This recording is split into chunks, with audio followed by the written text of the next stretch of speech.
आप सभी को नमस्कार और आज के इस प्रेस कॉन्फ्रेंस में आप सभी का स्वागत है। जो भी आप सभी प्रिंट मीडिया और इलेक्ट्रॉनिक मीडिया से आए हैं, आप लोगों का आज बुलाने का कारण और वजह यह है कि कई दिनों से ये सवाल उठ रहे थे कि शांतरण नीति जो ट्रांसफ़र पॉलिसी है शिक्षा विभाग की क्या होगी। तो इस पर हम लोगों ने काफ़ी व्यापक विचार विमर्श किया। जो शिक्षकों ने अपने पिटिशन्स दिए, जो जनप्रतिनिधि हैं, उन लोगों से हम लोगों ने वार्ता की और जिलों में हम लोग जब भ्रमण के लिए गए, हम भी गए, हमारे पदाधिकारी गए, तो उस वक्त हमें जो फीडबैक मिला, तो कुल मिलाकर के हम लोगों ने उसके बाद एक पॉलिसी बनाई और पॉलिसी को यथासंभव हम लोगों ने बहुत ही उदार रखने का काम किया है, ताकि जो भी शिक्षक हैं हमारे, उन्हें कम से कम कठिनाइयों का सामना करना पड़े और जो भी पॉलिसी बनती है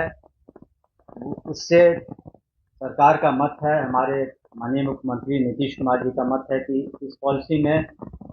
अधिक से अधिक लोग संतुष्ट रहें। और हम समझते हैं कि जो हमारी पॉलिसी बनी है उसमें अधिकांश शिक्षक संतुष्ट रहेंगे, क्योंकि इसमें व्यापक विचार विमर्श हुए हैं और साथ ही साथ हम लोगों ने शिक्षकों की जो कठिनाइयां हैं उनको भी मद्देनज़र रखते हुए ये नीति बनाई है। और इस नीति में हम लोगों ने ध्यान दिया है कि न सिर्फ जो सक्षमता जिन लोगों ने पास किया 1,87,000 से ज़्यादा, या बीपीएससी के थ्रू जो लोगों ने परीक्षाएं पास की हैं और जो ज्वाइनिंग किया है 2.25 लाख से ज़्यादा, या कुछ और लोग हैं जो पुराने शिक्षक हैं 1995 के कमीशन पर, तो सभी लोग अपना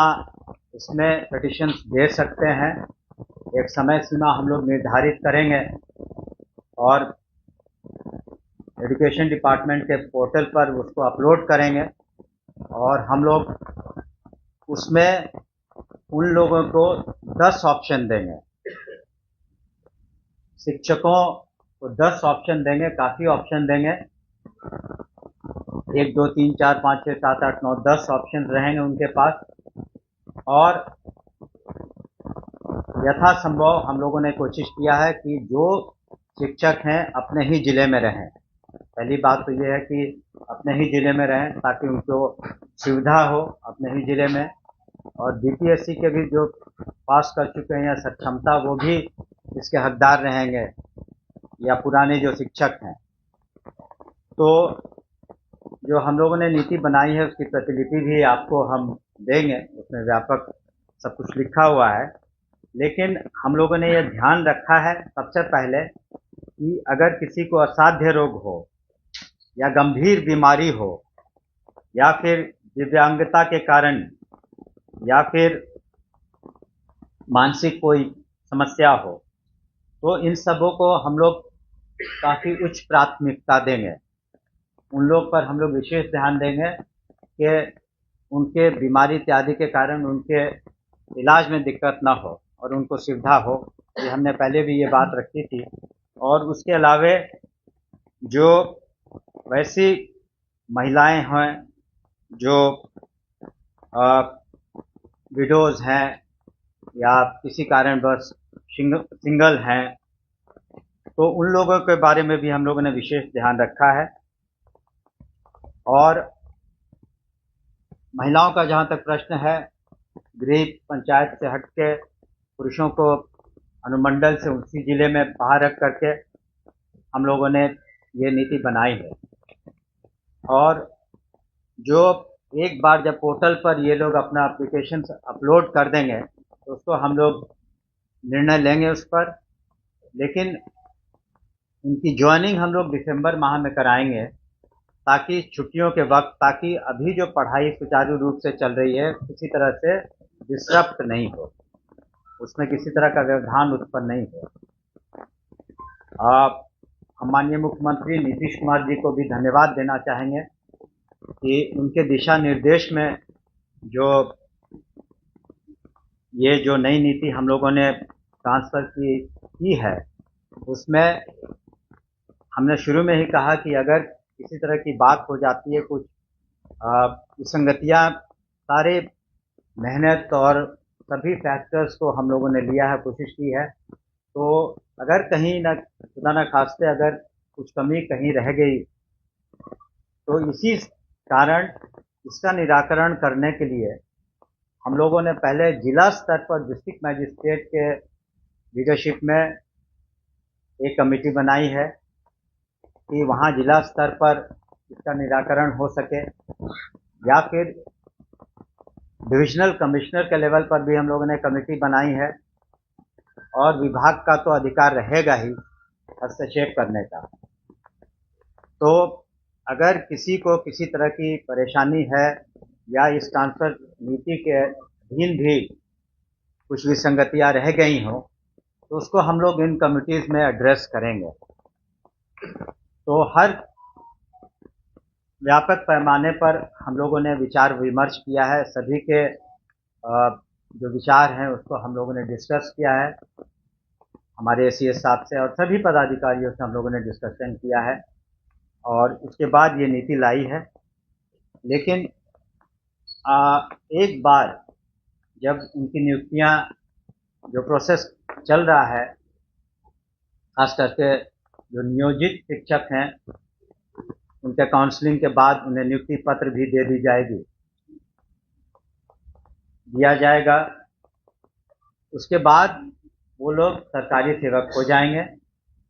लेकिन उनसे भी हम अपेक्षा करेंगे, विभाग करेगा, सरकार करेगा, माननीय मुख्यमंत्री जी भी करेंगे कि अब आप सरकारी सेवक हो गए हैं तो बिल्कुल डिसिप्लिन के तहत उन्हें रहना होगा।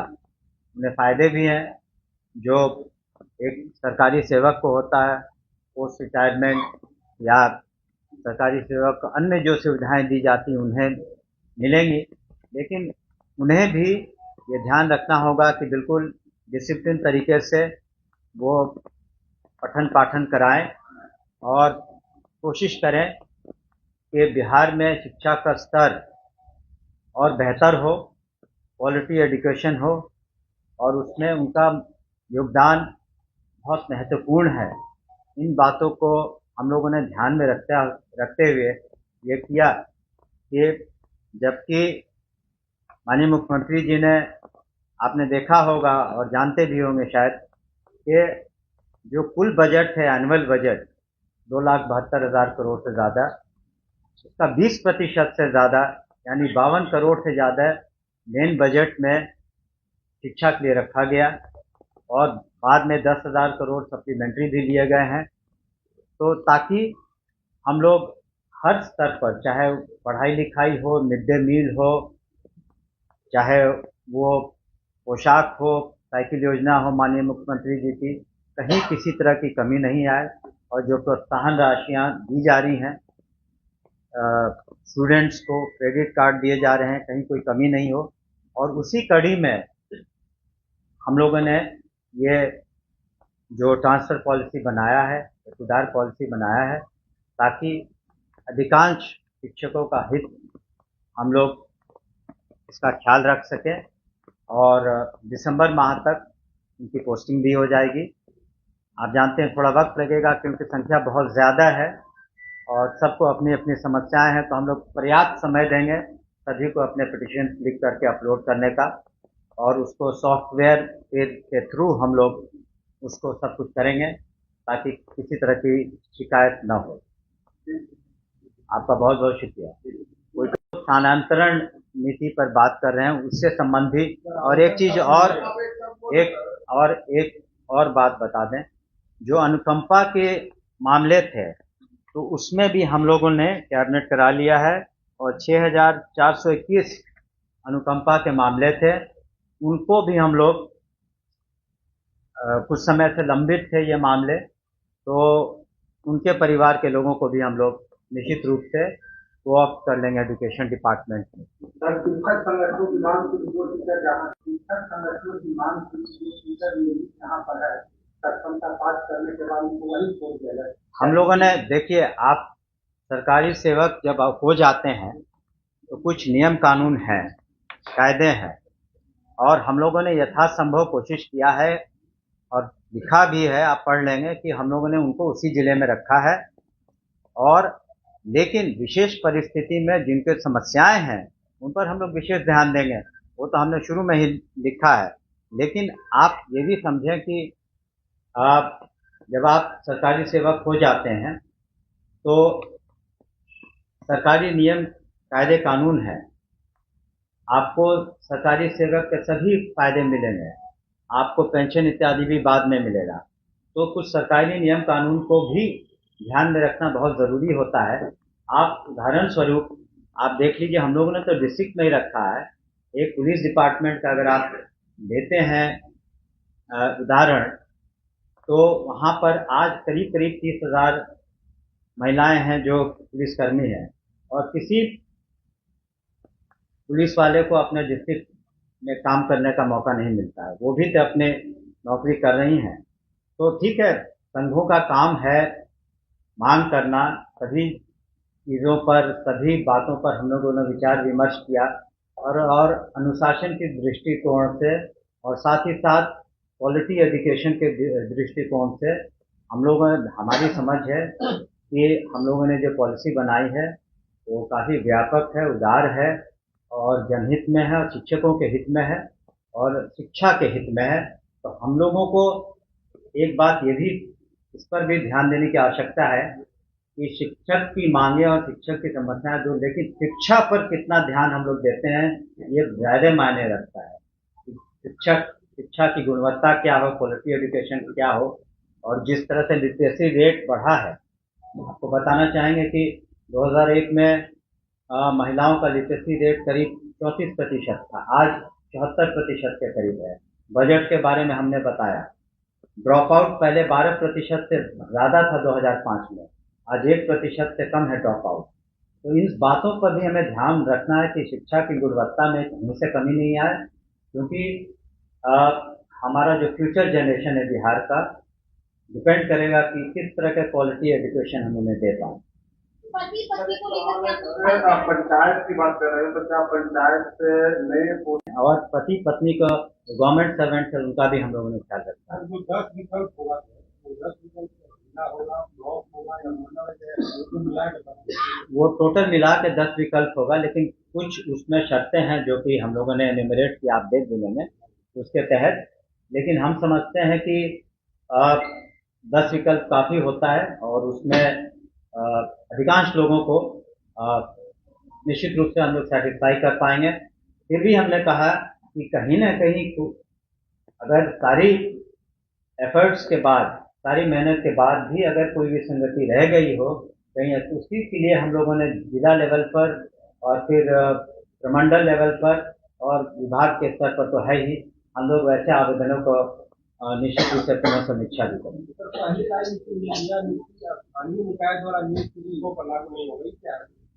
यानी कि